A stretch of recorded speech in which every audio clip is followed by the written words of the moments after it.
بزرگان محترم اور برادران عزیز،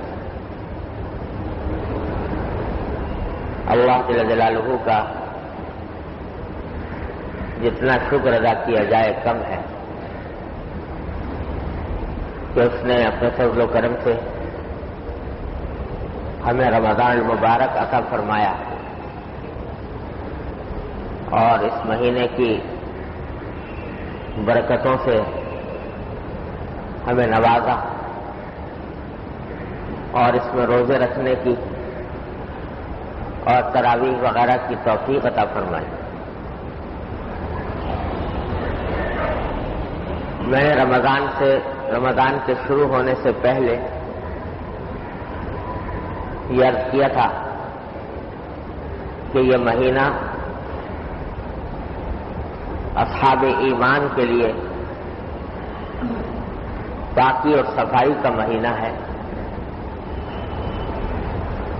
جس میں اللہ جل جلالہ کی طرف سے ایمان والوں کی روحانی اوور ہالنگ کی جاتی ہے۔ سال کے 11 مہینوں میں ہمارے دلوں پر، ہماری روحوں پر جو میل کچیل طاری ہو جاتا ہے، یہ مہینہ اللہ تبارک و تعالیٰ نے اس لیے مقرر فرمایا کہ اس میل کچیل کو صاف کر دیا جائے۔ چنانچہ اس مہینے کے اندر اللہ تبارک و تعالیٰ نے اپنی رحمت کے دروازے کھولے ہوئے ہوتے ہیں، شیطان کو مقید کیا ہوا ہوتا ہے تاکہ بندے اپنے میل کچیل کو صاف کر سکیں اور اثر نو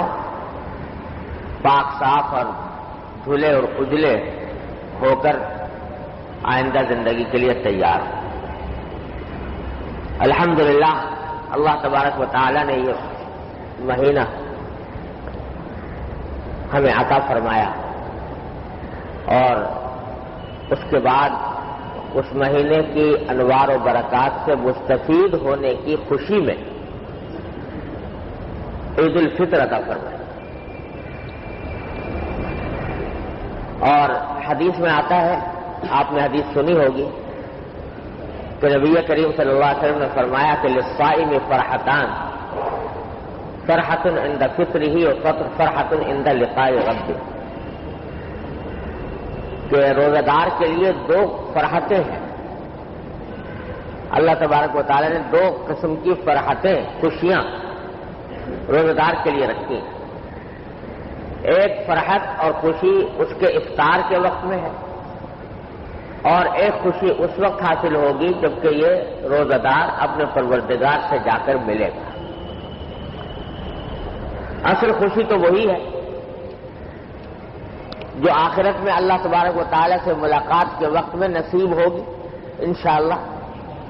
اللہ تعالی ہر صاحب ایمان کو عطا فرمائے۔ لیکن اس دنیا کے اندر تھوڑا سا اس کا مظاہرہ، تھوڑی سی جھلک اللہ تعالیٰ نے عطا فرما دی۔ فرمایا کہ وہ فرحت ہے جو فطر کے وقت میں حاصل ہوتی ہے، افطار کے وقت میں حاصل ہوتی ہے۔ اب اس کے 2 مطلب ہیں جو علماء کرام نے بیان کیے ہیں۔ ایک مطلب تو اس کا یہ ہے کہ ہر روز رمضان کے اندر، ہر روز جب بندہ افطار کرتا ہے تو افطار کے وقت اس کو ایک فرحت حاصل ہوتی ہے۔ سارے سال کھانے میں اور پینے میں اتنا لطف نہیں آتا ہوگا جتنا رمضان کے اندر افطار کے وقت میں انسان کو حاصل ہوتا ہے۔ آپ ہر شخص اس کا تجربہ کرتا ہے کہ سارے سال کسی چیز کے کھانے میں اتنا مزہ نہیں آتا، کوئی پانی پینے میں، شربت پینے میں اتنا لطف نہیں آتا جتنا کہ افطار کے وقت میں آتا ہے۔ تو وہ فرحت مراد ہے جو ہر روزے دار کو ہر روز افطار کے وقت میں نصیب ہوتی ہے۔ اور دوسرے بعض حضرات علماء کرام نے فرمایا کہ نہیں، اس فرحت سے مراد ہے رمضان کا پورا مہینہ گزرنے کے بعد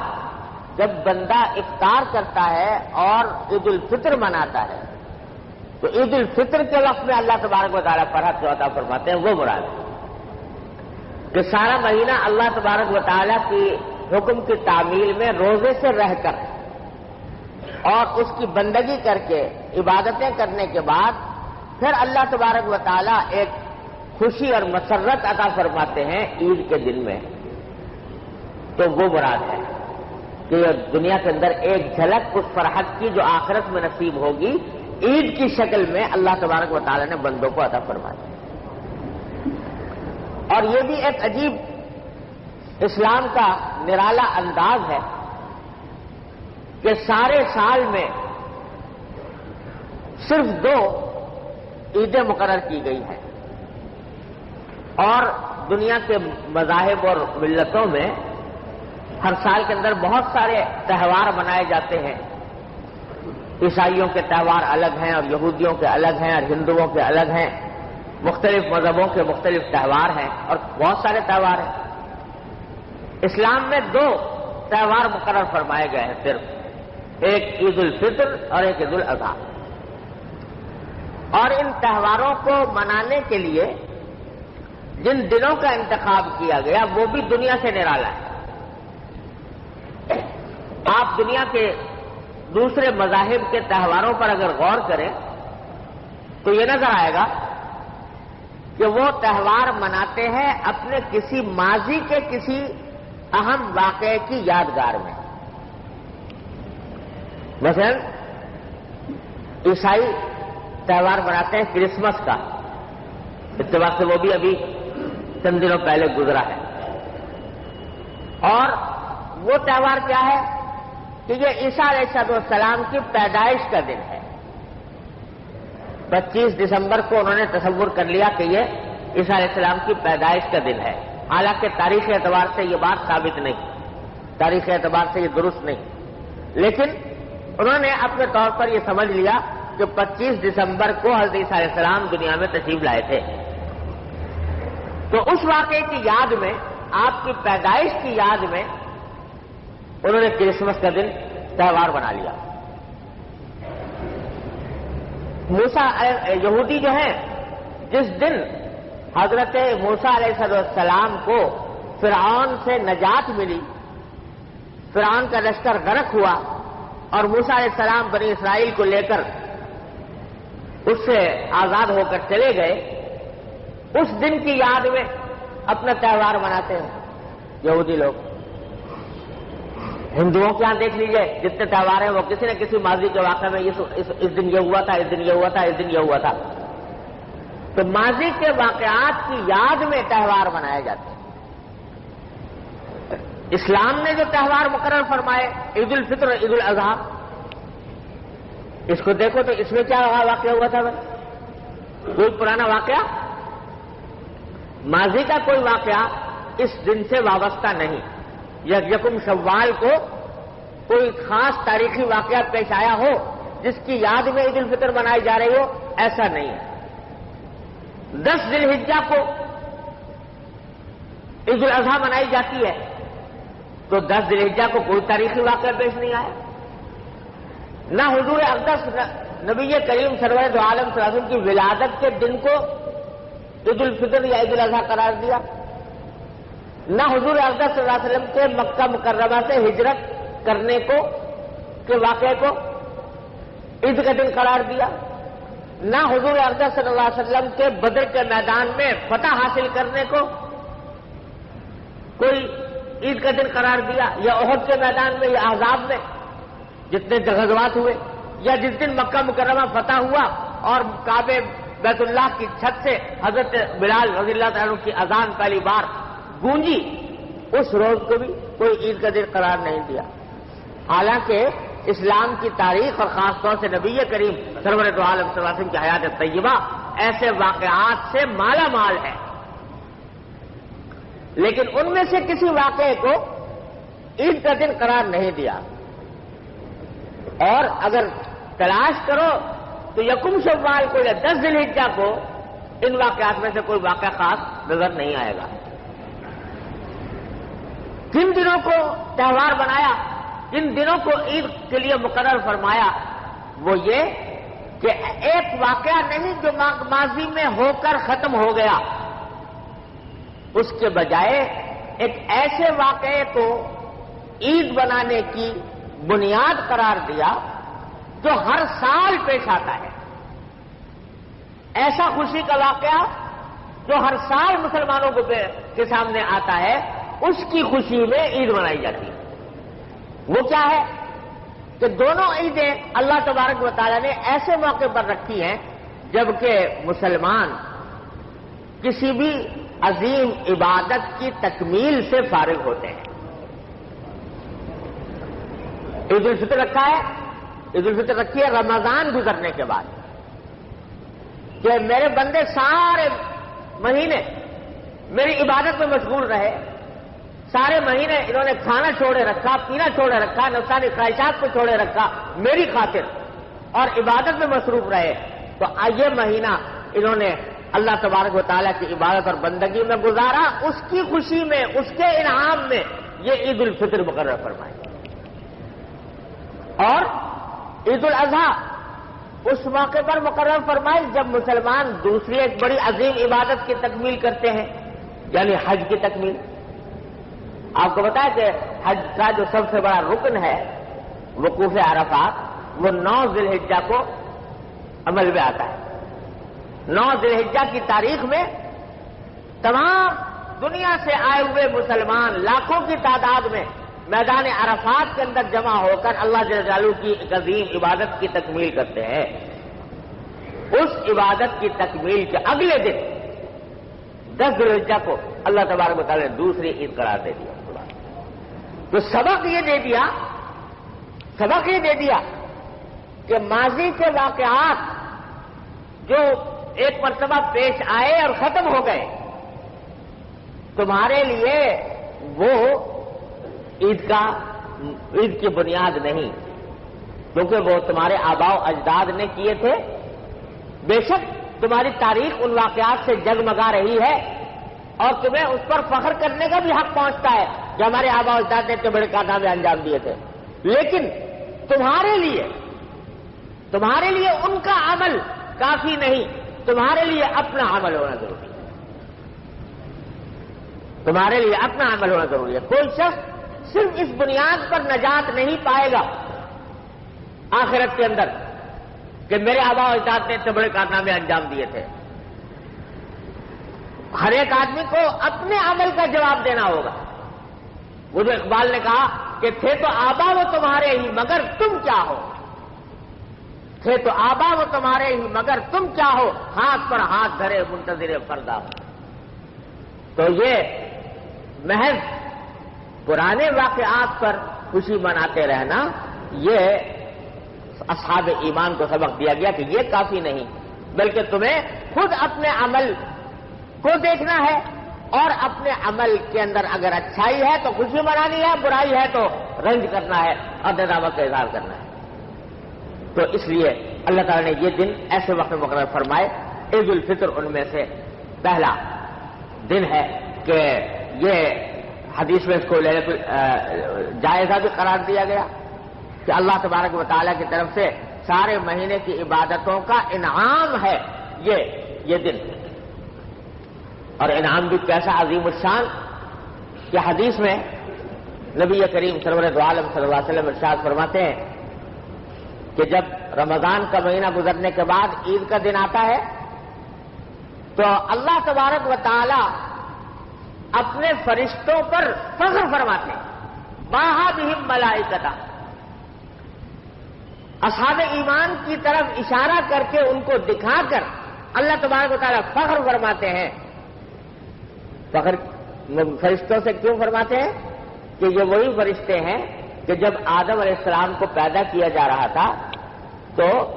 یہ کہہ رہے تھے، پوچھ رہے تھے کہ اللہ تعالیٰ سے کہ اللہ آپ اس مٹی کے پتلے کو پیدا کر رہے ہیں تو ایسے شخص کو پیدا کر رہے ہیں جو زمین میں جا کے فساد پھیلائے گا، جو خونریزیاں کرے گا، جو ایک دوسرے کے گلے کاٹے گا. اتجعل فیہا من یفسد فیہا ویسفک الدماء، کیونکہ ان کو تجربہ یہ ہو چکا تھا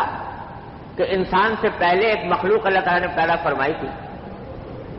جنات کی مخلوق. وہ جب زمین پر آئی تو اس نے آپس میں دنگا فساد کر کے اور ایک دوسرے کے کے ساتھ لڑائیاں کر کے سارا وقت گزارا.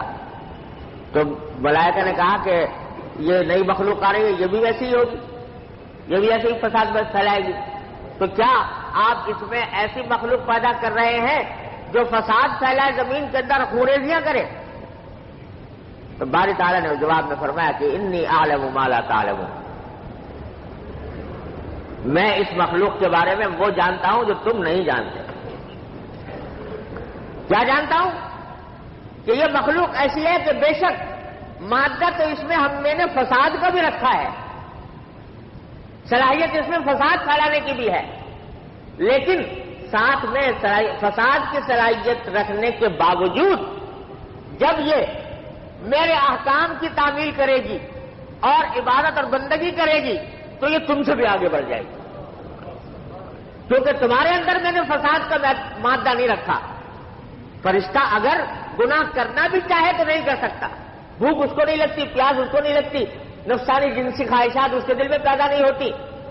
تو اس واسطے پیدا ہی وہ کیا گیا اس کام کے لیے کہ بس اللہ اللہ کرتا رہے، اللہ کے حکم کی تعمیل کرتا رہے. لیکن یہ انسان میں ایسا پیدا کر رہا ہوں کہ اس کے اندر بھوک بھی ہے، اس میں پیاس بھی ہے، اس میں جنسی خواہشات بھی ہیں، لیکن جب میں کہہ دوں گا کہ نہ کرنا، جب میں کہہ دوں گا کہ مت کھانا، میں کہہ دوں گا کہ مت پینا، تو دیکھو یہ کیسے سارا دن اس طرح گزارتا ہے، صبح سے لے کر شام تک سارا دن اس طرح گزارتا ہے کہ اندر سے پیاس لگ رہی ہے، فریج کے اندر ٹھنڈا پانی موجود ہے، کمرے میں کوئی اور دوسرا دیکھنے والا نہیں ہے، لیکن اس کے باوجود یہ صرف میرے ڈر سے، میری عظمت کے خیال سے، میرے حکم کی اطاعت میں یہ اپنے ہونٹوں کو خشک کیے ہوئے.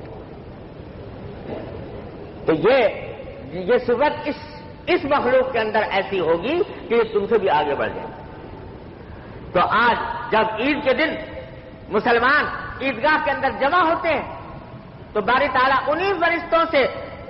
فخر فرماتے ہیں اور کہتے ہیں دیکھو میرے فرشتوں، یہ ہے میرے بندے. اور یہ بتاؤ کہ جو مزدور اپنی مزدوری پوری کر لے، اپنا کام پورا کر لے، اس کو کیا صلہ ملنا چاہیے؟ فرشتوں سے پوچھتے ہیں. تو فرشتے کہتے ہیں کہ بار الہ، جو مزدور اپنا پورا کام کر لے اس کا صلہ یہ ہے کہ اس کی مزدوری پوری دی جائے، اس میں کوئی کمی نہ کی جائے. تو باری تعالیٰ اس وقت فرماتے ہیں فرشتوں سے کہ میرے فرشتوں دیکھو،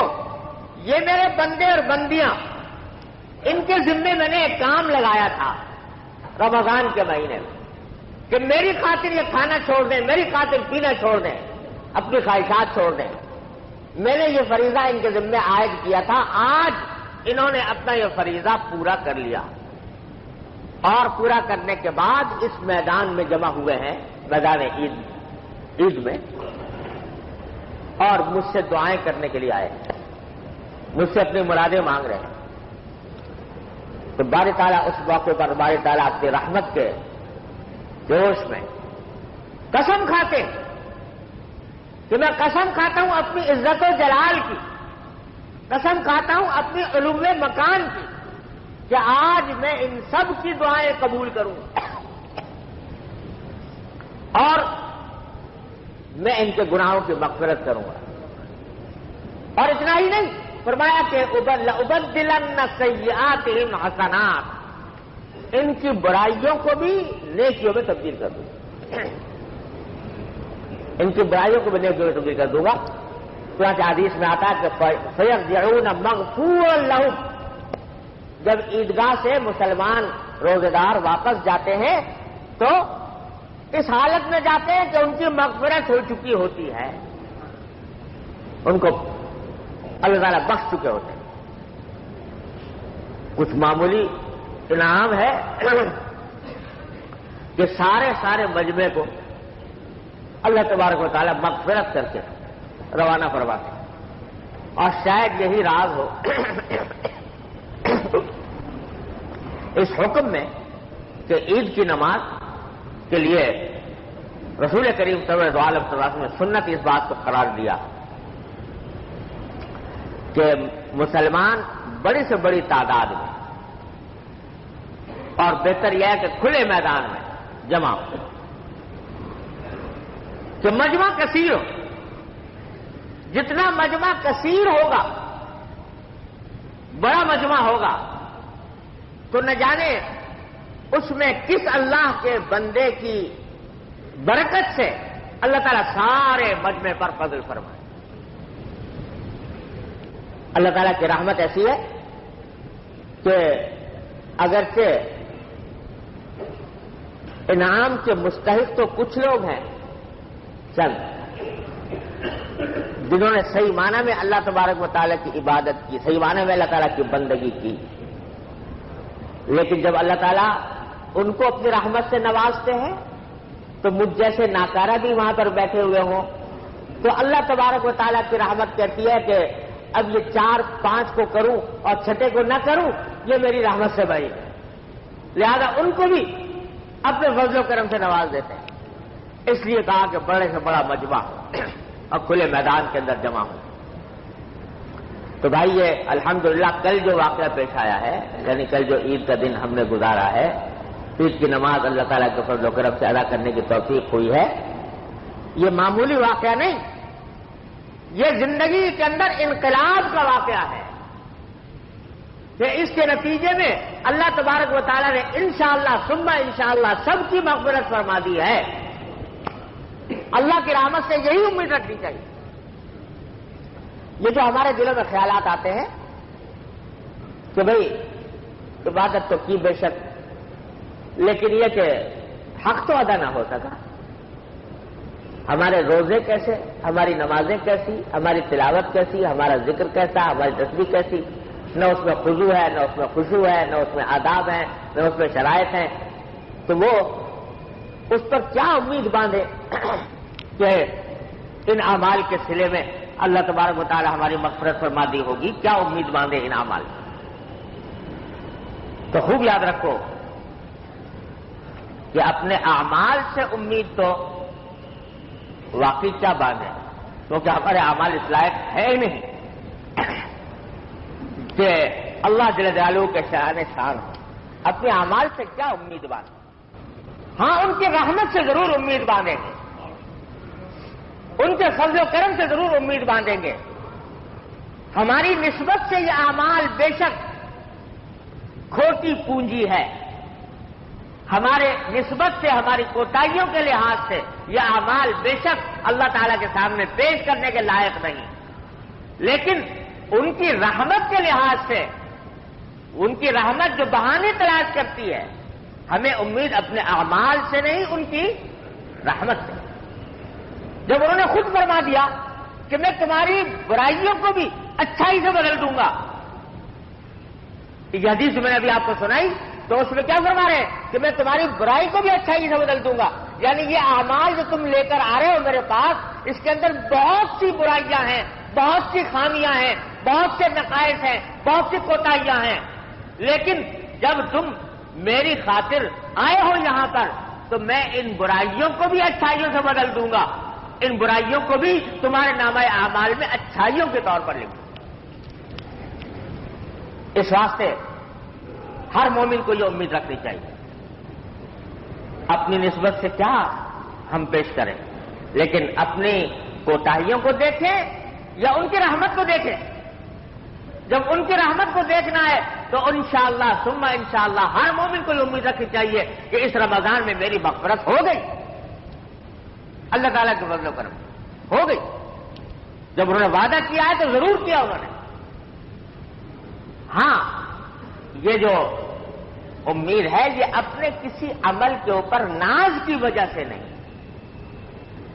اپنے عمل کی اچھائی کی وجہ سے نہیں، بلکہ ان کی رحمت کی وجہ سے۔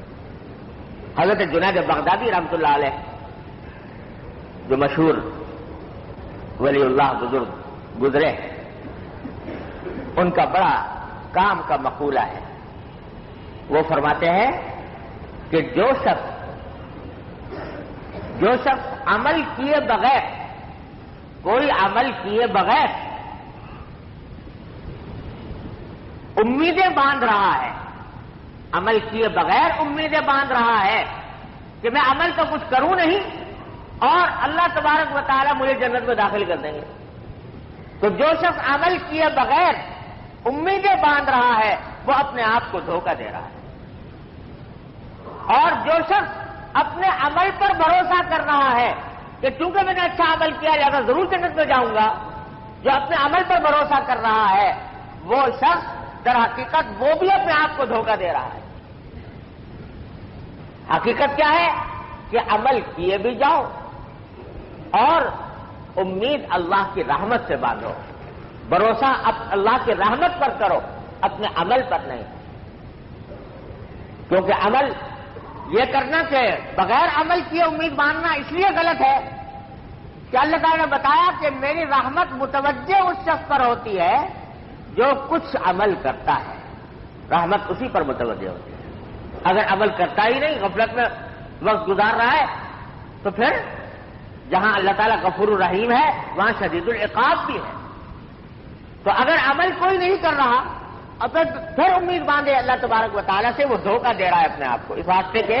در حقیقت اللہ تعالیٰ کی رحمت متوجہ ہوتی ہے اس شخص کے لیے جو عمل کرتا ہے۔ ہاں، جب عمل کیا، قدم بڑھایا، لیکن عمل میں نقص رہ گئے، کوتاہیاں رہ گئیں، خرابیاں رہ گئیں، تو چونکہ اللہ کو راضی کرنے کے لیے اس نے قدم بڑھایا تھا، تو اس واسطے اللہ تبارک و تعالیٰ اس پر رحمت فرما دیتے ہیں اور اس کی کوتاہیوں کو درگزر فرما کر اس کو حسنات سے بدل دیتے ہیں۔ لہذا عمل کرتے بھی رہو اور بھروسہ بھی عمل پر نہ کرو، بھروسہ اللہ کی رحمت پر کرو۔ یہ فرماتے ہیں جنید بغدادی رحمت اللہ تعالی علیہ، اور بڑے کام کی بات پر۔ تو یہی معاملہ ہمارا بھی ہے کہ بے شک اپنی نسبت سے دیکھیں تو نہ روزے اللہ کے سامنے پیش کرنے کے لائق، نہ تراویح اللہ کے سامنے پیش کرنے کے لائق، نہ تلاوت اللہ کے سامنے پیش کرنے کے لائق، لیکن جب ان کی رحمت پر نظر کریں تو ان کا فرمانا یہ ہے کہ تمہاری برائیوں کو بھی اچھائی سے بدل دوں گا، لہذا امید رکھنی چاہیے کہ انشاءاللہ اللہ تعالیٰ نے اپنے اس وعدے کو پورا فرمایا اور ہماری مغفرت فرمائی۔ عید کے دن مغفرت ہو گئی انشاءاللہ۔ البتہ مغفرت کے کیا معنی؟ مغفرت کے معنی یہ کہ جو میل کچیل تھا اللہ تعالیٰ نے دھو کے صاف کر دیا۔ اب تمہیں کوڑا کپڑا ہو، ایک اجلا دھلا ہوا صاف ستھرا کپڑا ہو، اب اس صاف ستھرے کپڑے کی حفاظت کرو،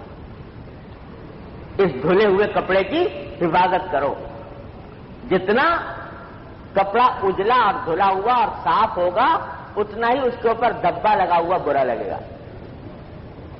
میلا کچالا کپڑا ہے، اگر اس پر دبے لگ رہے تو پہلے 10 لگے ہوئے تو 11واں لگ گیا، 12واں لگ گیا، کچھ زیادہ پرواہ نہیں ہوتی۔ لیکن آج نیا کپڑا پہن کے آئے اور صاف ستھرا دھلا ہوا بے عیب بے داغ، اس پر اب جب ذرا سا بھی دبا لگے گا تو کیا ہوگا؟ یہ دبا بہت برا لگے گا۔ لہذا جب اللہ تعالیٰ نے دھو کر اجلا کر کے صاف کر دیا ہمیں ہاتھ کو، تو اب ہمارا کام یہ ہے کہ اس کپڑے کی حفاظت کریں، اب اس پر گناہ کا دھبا نہ لگے،